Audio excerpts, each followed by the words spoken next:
Hello and welcome everybody. My name is Tommy Gilmore with Noisy Bird Digital Marketing, and you are watching another episode of Spotlight Southern Utah. If it's your first time here, every week I talk to a different business owner about starting a business, what it takes, and hopefully giving you some really awesome advice and insights into the great businesses here in Southern Utah. I'm really excited because I'm joined with Terra Wade from Fly Fitness Studios. So Terra, thanks for coming here today. Hi everybody.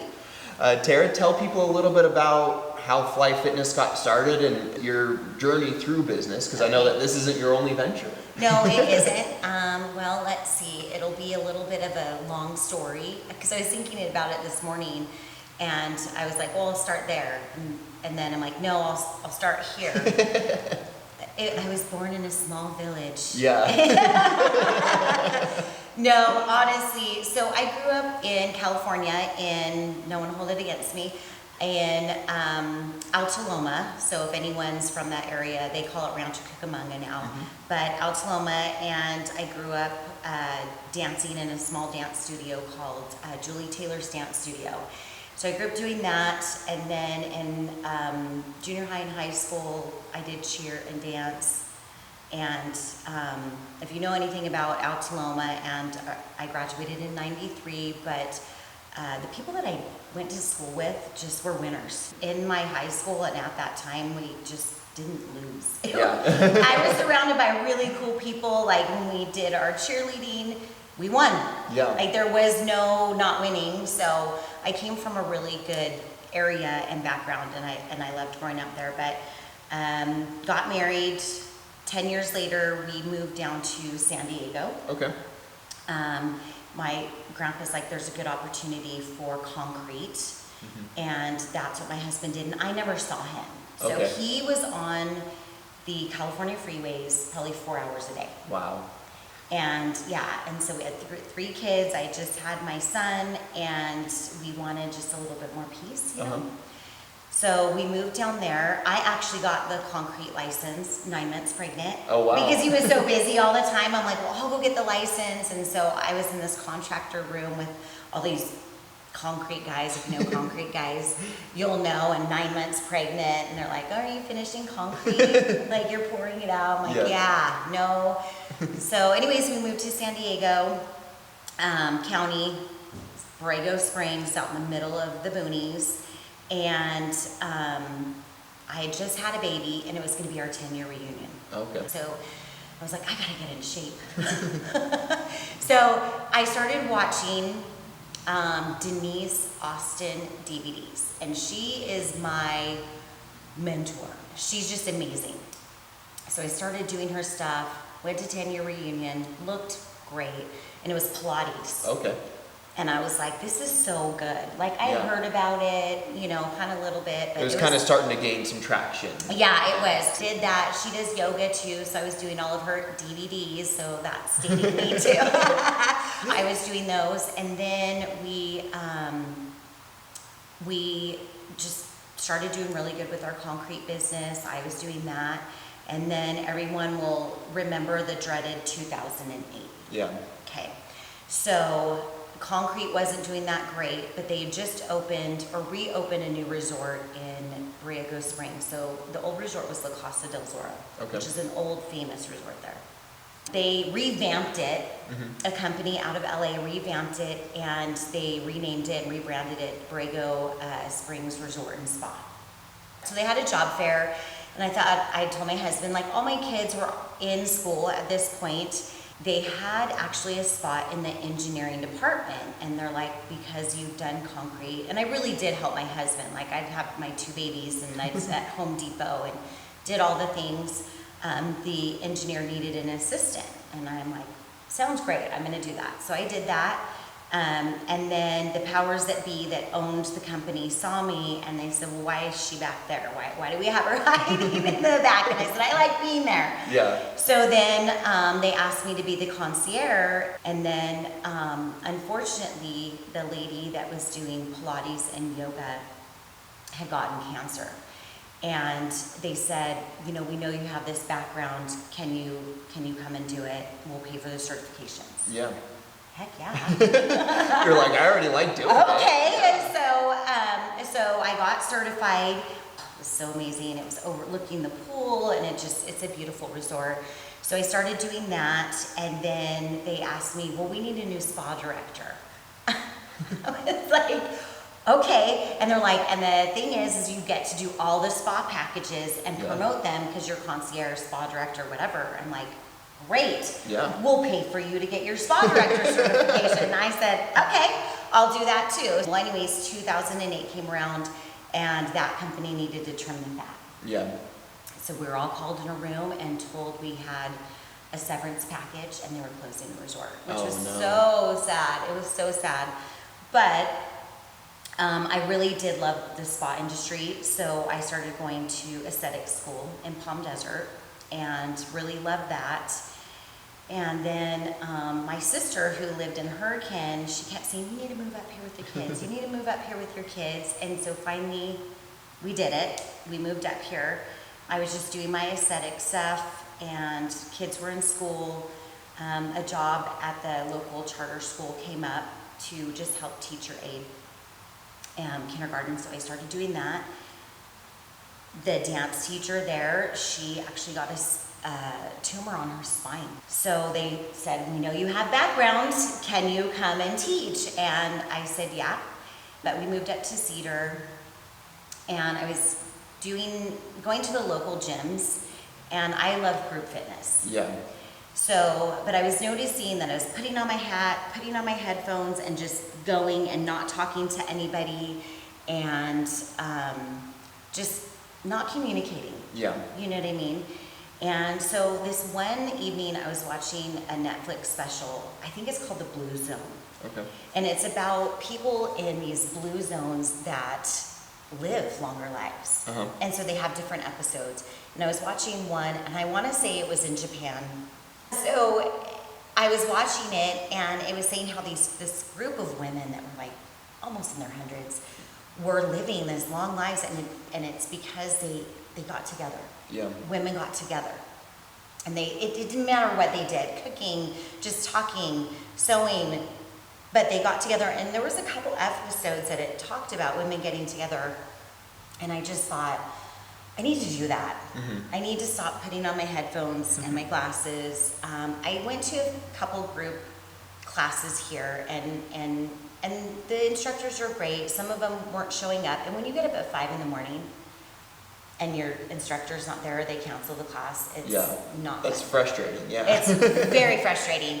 So my husband, I went home frustrated, and he said, well, just start your own fitness studio. And I was like, should I?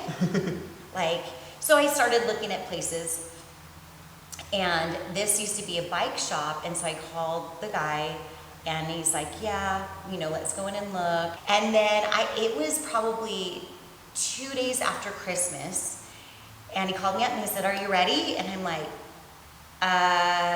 yeah, I guess. So it was very organic. Uh-huh. And I believe in that. I believe I'm gonna put it out there, but I'm not going to try to push it. So we opened April 7th, self-financed. Wow. Good. So we've been open since April 7th. It's been consistently growing.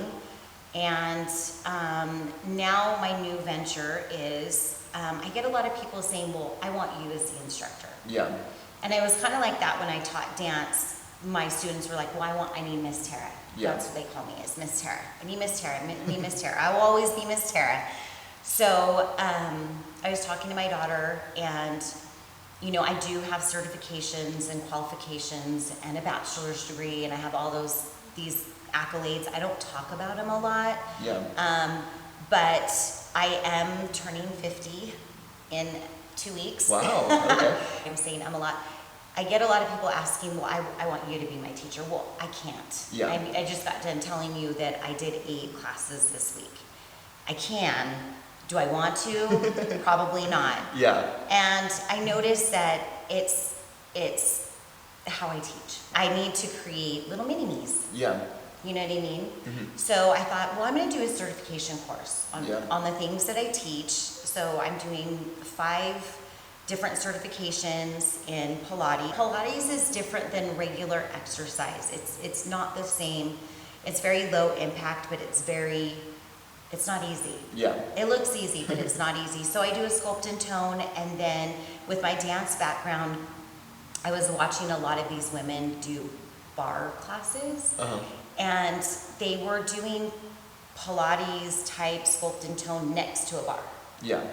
And then like that's not bar. Like you need to have the bar. Yeah. But again, I'm very like, if women are moving, I don't care what you call. You can call your class whatever you want. Yeah. So so I do a bar class, and then I have a stretch and release. Even though I'm certified in yoga, I don't consider myself a yogi. Like yoga is a very interesting practice. You know, there's all different types. Yeah.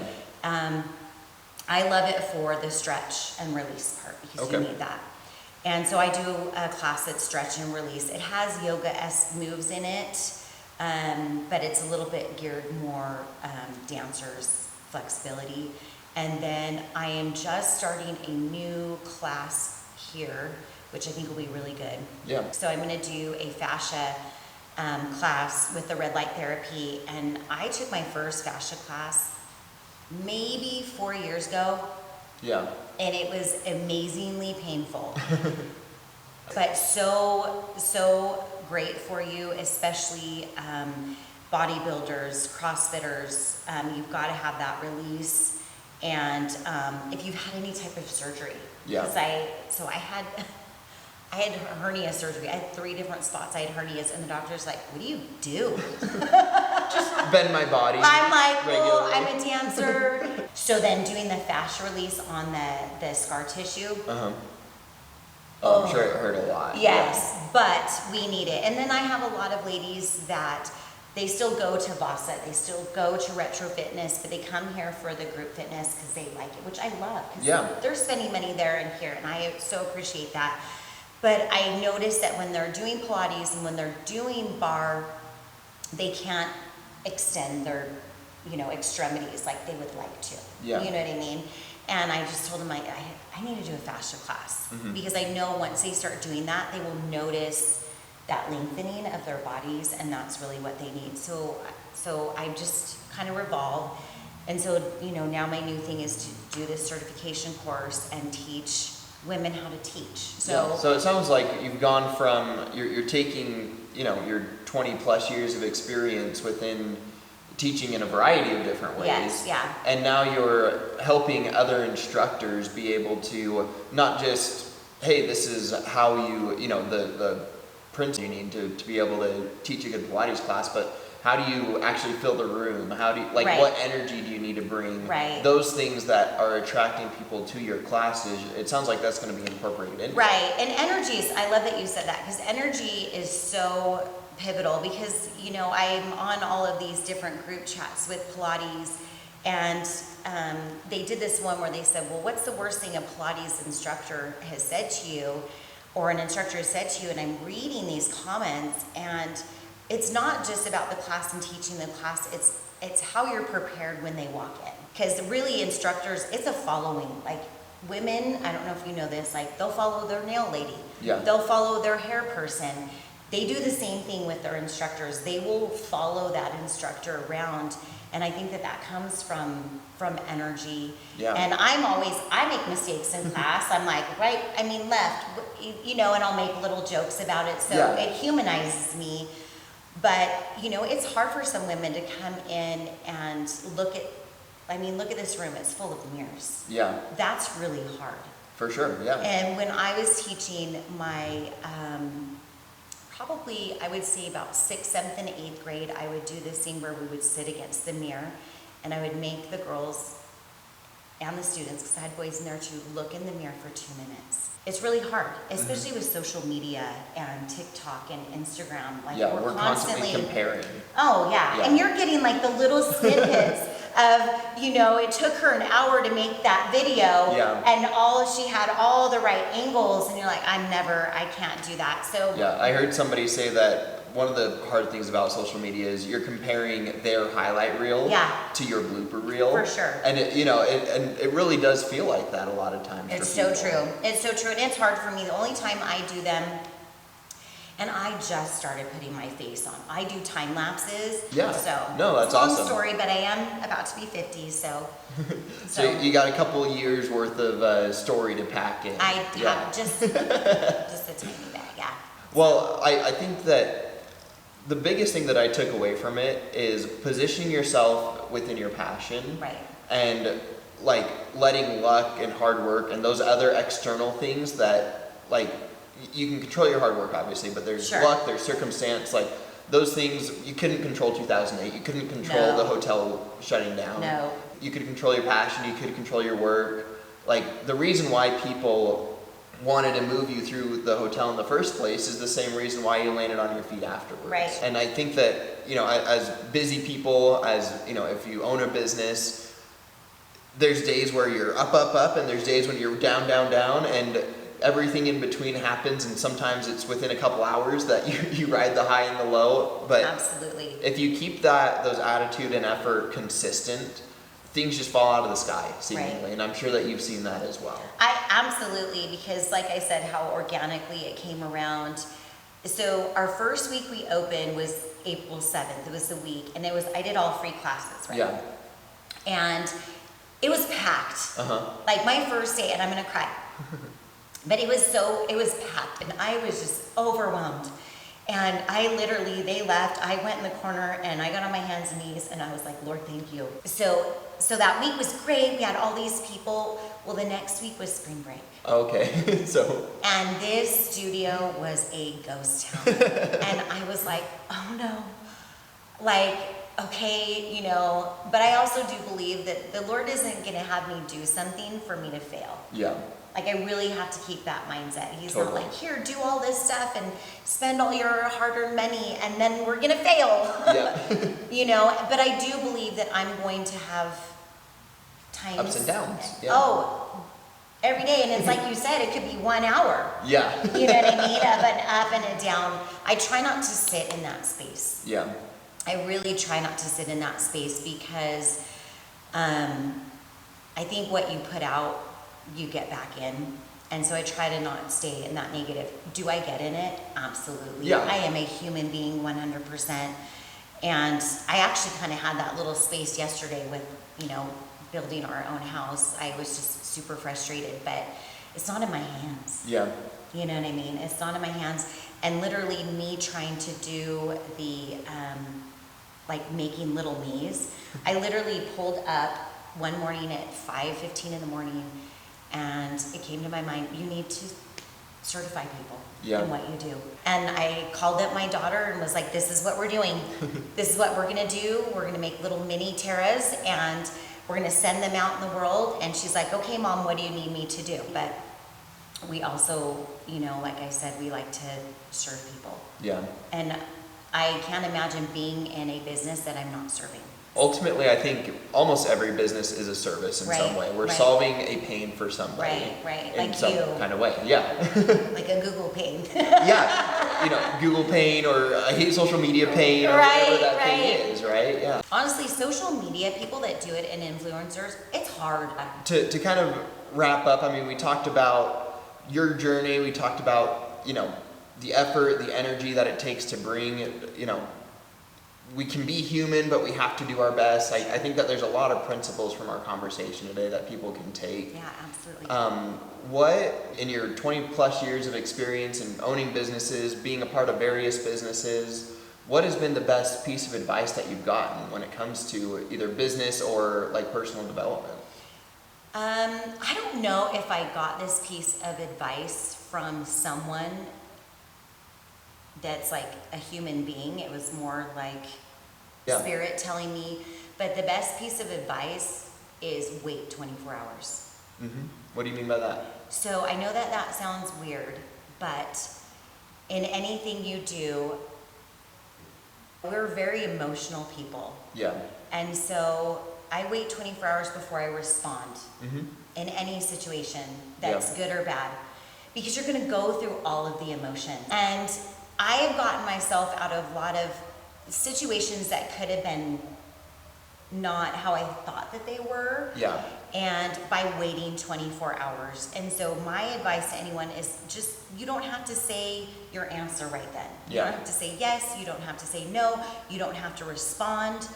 Wait the 24 hours, go through all those emotions, and sometimes no response is a response to Yeah. people. Like, just check yourself out of whatever that is. Yeah. You know, before you respond to, you know, because even when he was like, hey, are you ready to open this place? I waited 24 hours. Okay. Am I ready? I prayed about it, talked to my husband about it, you know, and it just, yeah, Yeah. I'm ready. Yeah. But- There wasn't an emotional story Yeah. behind it because you'd gone through the range of emotions. I had, and I had been looking, and I knew that I was, but I wanted to wait. Well, and I love the advice. I love wait 24 hours. I think that's awesome. Just to wrap everything up, if people want to learn more about the classes you're offering, is it Fly Fitness Studios on Instagram? .com, and then you can just click on the link, and it'll take you to our website. Help you find a class. Yeah, and you can watch all of my fun time-lapse videos. There you go. Makes them look easier, Yeah. right? It's kind of a little bit of, you know. They don't see all the strain on your face. Yes, when they it's don't going see all that the fast. strain. Yes, the ugliness. My ladies talking smack to me. I've got a few that do, and I love it because Yeah. I'll banter with them all day long. Yeah. You know what I mean? Yeah, the So haters are great because it just they're my boosts engagement. favorite. Yeah. They're my favorite. When I start counting down, I'm like 8, 7, and then I start talking for a whole minute, and I've got one that's just like, "Are we counting still?" And I'm like 4. So I'm very human in my classes. You will rights and lefts and all that kind of stuff, and you know, 5 more times is really Yeah. 20. You know, so no, those are my favorite type of members, and we have fun members. I really love it. Like I said, you know, we had 2 girls that weren't here for 2 weeks, and I texted them. I'm like, I'm not your mom, but like, I haven't seen you. Are you okay? Yeah. You know, like, and that's what I love because it's a boutique Giving a personal fitness. or Very much personal so. touch there. Yeah. So then they know that I care. I want them here. I want to help them with their fitness journey. You know, I just want to create that community so we can live for 100 years. There you go. Create a blue zone, right? Right. Yeah. Well, if you guys are wanting to learn more about Fly Fitness, come in, check out the website, things like that. Tara, thanks so much Thank for you for letting having me me. come by. Guys, this has been another great episode. Thanks for watching, and we'll see you again next week.